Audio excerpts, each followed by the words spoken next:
Halo pecinta film Donghua. Kali ini Mimin akan bawain alur cerita film Renegade Immortal versi novelnya ya. Yang pasti Mimin ambil episode setingkat dari filmnya yang lagi tayang. Tanpa berlama-lama lagi, yuk langsung masuk ke alur ceritanya. Melanjutkan cerita dari episode sebelumnya. Di episode sebelumnya, tetua dari sekte tinta air kedatangan tamu yang tidak lain adalah Wang Lin yang sedang menyamar. Wang Lin memberitahu tetua itu bahwa persembunyiannya sudah diketahui oleh pihak Suyu. Wang Lin juga memberikan pil kepada tetua sekte tinta air yang sedang terluka parah. Sebelum Wang Lin pergi, dia menyarankan agar tetua sekte tinta air segera pergi meninggalkan goa tempat persembunyiannya. Alih-alih pergi, tetua itu justru pergi menuju pusat Suyu dan berpesan kepada pemuda yang bersamanya agar menyelamatkan hidupnya sendiri. Pemuda itu menatap punggung tuannya saat dia pergi. Sebuah adegan masa lalu memasuki pikirannya. Dia bersujud kepada tuannya sebelum mengepalkan tinjunya dan pergi. Aku Chen Huan, bersumpah akan menghabisi Suyu. Pada saat ini Wang Lin yang berada di Menara Es tiba-tiba memperoleh sedikit wawasan lain tentang kehidupan dan kematiannya. Apa itu kehidupan? Apa itu kematian? Pertanyaan ini bergema di benak Wang Lin. Kultivator Soul Formation tahap akhir dari sekte tinta air menggunakan kultivasi terakhirnya untuk terbang ke patung peri salju di kuil suci salju dan es. Seperti seekor ngengat yang terbang menuju api, dia meledak di patung itu, meninggalkan bekas merah yang tidak bisa mereka hilangkan. Bersamanya, beberapa penggarap formasi jiwa lainnya terbunuh dalam ledakan ini. Semua kejayaan kini telah hilang bersama angin. Dalam kematiannya, dia meninggal di tempat yang tepat. Kematiannya menyadarkan para kultivator aliansi 4 sekte yang tidak berani menunjukkan wajah mereka. Dalam sekejap mata, 1 tahun telah berlalu. Musim gugur telah berlalu, dan musim semi pun tiba. Wang Lin berhasil membuat beberapa kemajuan dalam pembuatan boneka pahatan es. Boneka pahatan es ini mengandalkan urat darah salju untuk mempertahankan diri. Boneka dengan 49 urat darah salju dapat mencapai kekuatan seorang kultivator formasi inti. Untuk menjadi sekuat kultivator Nansen Soul, seseorang membutuhkan 81 pembuluh darah salju. Tetapi dengan patung es ini, semakin banyak pembuluh darah yang dimiliki boneka, semakin sulit untuk mengendalikannya. Dan jika 2 pembuluh darah bersentuhan, patung es itu akan meledak. Oleh karena itu, kesulitannya meningkat secara eksponensial dengan setiap urat darah salju tambahan. Dengan demikian, orang dapat melihat betapa sulitnya memasukkan 81 urat darah ke dalam patung es. Inilah sebabnya mengapa hanya sedikit patung es Nansen Soul yang diproduksi oleh Suyu. Selain itu, pembuluh darah salju berasal dari taktik salju es. Wang Lin kagum dengan teknik ini. Taktik es dan salju ini menekankan pemurnian hati. Teknik ini menggunakan es sebagai tulang dan salju sebagai hati untuk membentuk jiwa es dan salju guna mencapai kondisi hati yang jernih. Hal itu dapat digambarkan sebagai sesuatu yang sangat misterius dan tidak stabil. Inilah sebabnya mengapa para kultivator Suyu semuanya impulsif dan memiliki kepribadian yang dapat berubah drastis dalam sekejap. Tujuannya adalah mengikuti keinginan mereka dan melakukan apapun yang mereka inginkan untuk memurnikan hati mereka hingga ke titik yang tidak dapat ditembus oleh pengaruh luar. Semakin Wang Lin mempelajari teknik ini, semakin jelas baginya tentang kengeriannya yang sebenarnya. Wang Lin tidak mau mempraktekkan teknik ini. Ia hanya menirunya dengan mengubah urat darah salju menjadi urat darah murni. Dalam sekejap mata, Wang Lin sudah tinggal di kota kecil ini selama 3 tahun. Ditambah dengan 1 tahun yang dihabiskannya untuk bepergian, 4 tahun telah berlalu. Hanya tersisa 1 tahun lagi hingga 10 tahun berlalu. Dia bisa merasakan bahwa waktunya untuk mencapai tahap pembentukan jiwa sudah dekat. Dia tidak tahu apakah dia akan memicu pembalasan ilahi saat mencapai tahap pembentukan jiwa. Pada saat ini Wang Lin keluar dari Menara Es dan pergi. Sebelum pergi, Suyu telah mengirimkan dekret agar semua kultivator Core Formation dan di atasnya berkumpul di kuil untuk menerima ceramah Dao. Alasannya adalah karena salah satu dari 13 kultivator yang pergi ke Suzuka telah kembali. Dia adalah satu-satunya orang yang berhasil mencapai tahap transformasi jiwa. Mengenai apakah hanya 1 dari 13 yang berhasil atau apakah Suzuka telah melakukan sesuatu, hal itu bukanlah sesuatu yang diketahui orang luar. Wang Lin pergi diam-diam tanpa diketahui siapapun. Bahkan kultivator formasi inti yang dijebak Wang Lin telah kehilangan ingatannya dan mendapatkan kembali posisi aslinya. Di perbatasan Suyu, Wang Lin berbalik dan mengamati daratan dengan seksama. Adegan beberapa dekade terakhir terlintas di benaknya saat ia menghela nafas dan pergi. Tujuan Wang Lin adalah Zhao. Dia memutuskan untuk mencapai tahap pembentukan jiwa di sana. Adapun alasan Wang Lin pergi ke Zhao untuk menerobos ke tahap pembentukan jiwa, salah satu alasannya adalah karena lokasinya yang terpencil. Wang Lin terbang menuju Zhao.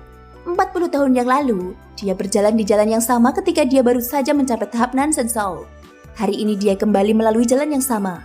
Tetapi kali ini dia akan mencapai tahap Soul Formation dan sedang memilih lokasi untuk melakukannya. Wang Lin sekarang dan Wang Lin yang dulu berbeda, bagaikan langit dan bumi. Ia melewati satu demi satu susunan pemindahan kuno. Pada hari ini, ia berada di negeri asing tempat awan memenuhi langit dan hujan mulai turun. Wang Lin menatap langit. Sudah lama sejak terakhir kali ia melihat hujan sederas ini. Pada saat ini, sinar petir menyambar langit seperti ular perak. Mereka tampak sangat indah. Tubuh Wang Lin perlahan mendarat di tanah. Dia bahkan tidak menggunakan teknik untuk menghalangi hujan. Sebaliknya, dia melambaikan tangannya ke pohon di dekatnya, dan dedaunan di pohon itu berkumpul untuk membentuk payung daun. Wang Lin berjalan di negeri asing ini sambil membawa payungnya. Dia hanya berjarak 2 susunan transfer kuno untuk mencapai Zhao. Di daerah yang berjarak 40.000 km ke arah timur adalah tempat susunan transfer kuno itu berada. Suara hujan deras memenuhi hutan dan memberikan pesona tersendiri bagi seluruh area, terutama kuil tua di kejauhan. Kuil ini jelas terlihat sepi, cat merah aslinya kini redup, dan beberapa bagian bahkan rusak. Bahkan cincin kuningan di pintu sudah berkarat. Ada bercak-bercak hijau di sisi kuil. Wang Lin belum melihat banyak kuil dalam hidupnya. Melihat kuil itu, Wang Lin melangkah masuk. Ini adalah kuil kuno. Tidak ada patung dewa di dalamnya. Hanya alas sembahyang setengah kelopak. Setelah sekian lama, terdengar teriakan dari kejauhan. Beberapa pria bertubuh besar mengenakan jas hujan datang sambil berteriak. Cuaca sialan ini. Begitu hujan mulai turun, hujan tidak akan pernah berhenti. Ada kuil di depan. Mari kita bersembunyi di sana untuk sementara waktu. Kita bisa melanjutkan perjalanan setelah hujan reda. Saat mereka sedang berbicara, mereka melihat Wang Lin di dalam kuil. Mereka semua berhenti dan saling memandang sebelum berjalan menuju kuil tanpa bersuara. Ketika mereka berjalan melewati Wang Lin, salah satu dari mereka melangkah ke arah Wang Lin dan tampak mencoba mengulurkan tangan kanannya untuk menepuknya dengan lembut. Namun orang lain dari kelompok itu mendengus dan mendorong orang itu untuk menghentikannya. Orang itu menoleh dan mendengus sebelum memasuki kuil tanpa bersuara. Kelima orang itu melepas jan hujan mereka, menyalakan api, mengambil beberapa makanan, dan mulai mengobrol dengan keras satu sama lain. Namun sesekali tatapan mereka akan beralih ke Wang Lin. Wang Lin menggelengkan kepalanya pelan. Kelima manusia ini telah merusak suasana khusus malam ini dan menyia-nyiakan suasana. Wang Lin mendesah. Tepat saat dia mengangkat kakinya untuk pergi, tatapannya tiba-tiba tertuju pada hutan di kejauhan. Dia melihat seorang pria berambut panjang mengenakan jubah tipis melangkah lebar menuju kuil. Meskipun pria itu terlihat sangat lambat, setelah melangkah satu langkah, dia tiba-tiba berada di samping Wang Lin, berjalan memasuki kuil. Saat dia melewati Wang Lin, pria itu tersentak dan tiba-tiba berhenti. Dia dengan hati-hati menatap Wang Lin, memperlihatkan gigi putihnya dalam senyum lembut dan berkata, "Saya tidak menyangka akan bertemu dengan seorang kultivator di kuil sekecil ini." Ekspresi Wang Lin tenang, tetapi dia sangat waspada. Orang ini sangat aneh. Tidak ada sedikit pun energi spiritual dalam dirinya dan dia tampak seperti manusia biasa pada pandangan pertama. Tetapi bagaimana mungkin manusia biasa bisa melihat kultivasinya? Laki-laki itu berbicara lagi. "Saya Mozi." "Siapakah tuan?" ucap laki-laki itu sambil menangkupnya kedua tangannya. Wang Lin dengan tenang menggenggam tangannya dan menjawab, "Saya hanya seseorang dari pegunungan. Panggil saja Daniu," ucap Wang Lin. Orang besar itu menatap Wang Lin dengan tatapan ingin tahu dan tertawa. "Saudara Daniu, mengapa kita tidak duduk dan berbicara di malam hujan ini?" Wang Lin tersenyum tipis dan mengangguk sebelum duduk bersila di tanah. Ia melambaikan tangan kanannya dan sebotol anggur pun muncul.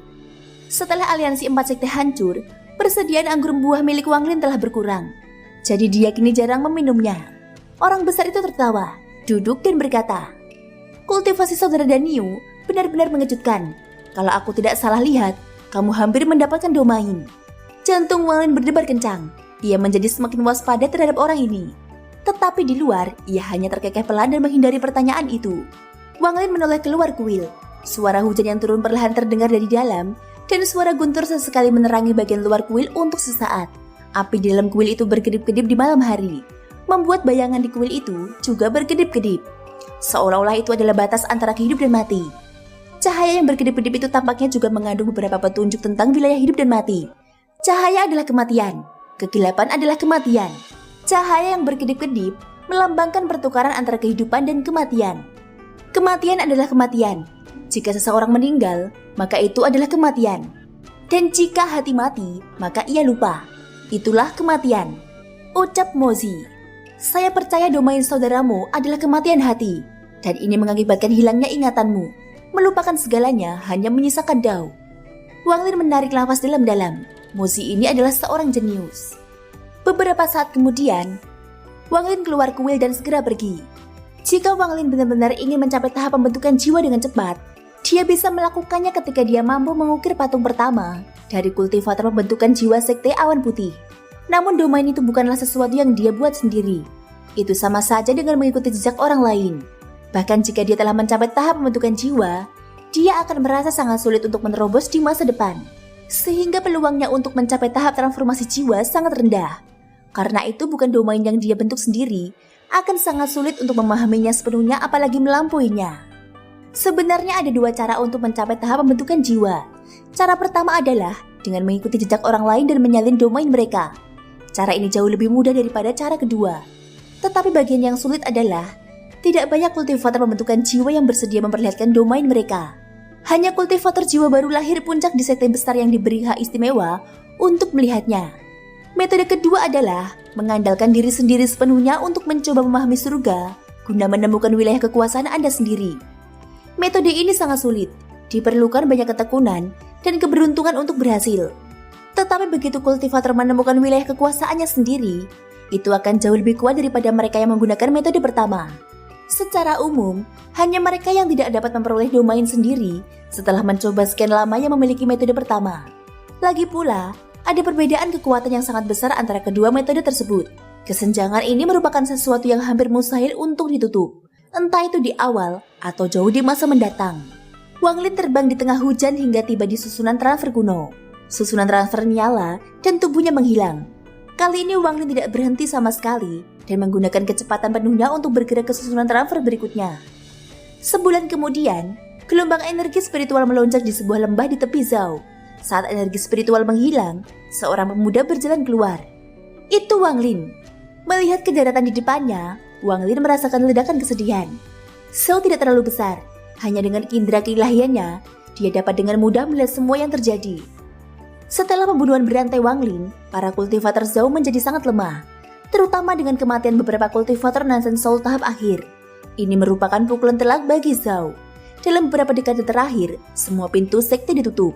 Di antara para kultivator Zhao, rumor tentang Wang Lin masih tersebar hingga sekarang.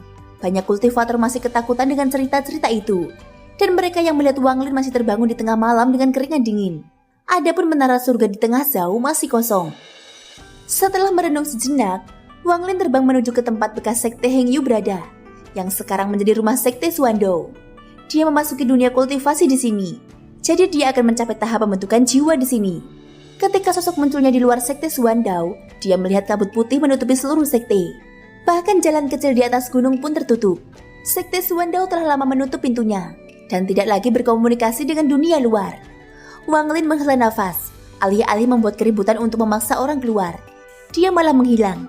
Ketika dia muncul kembali, dia sudah berada di gunung belakang sekte Suandou.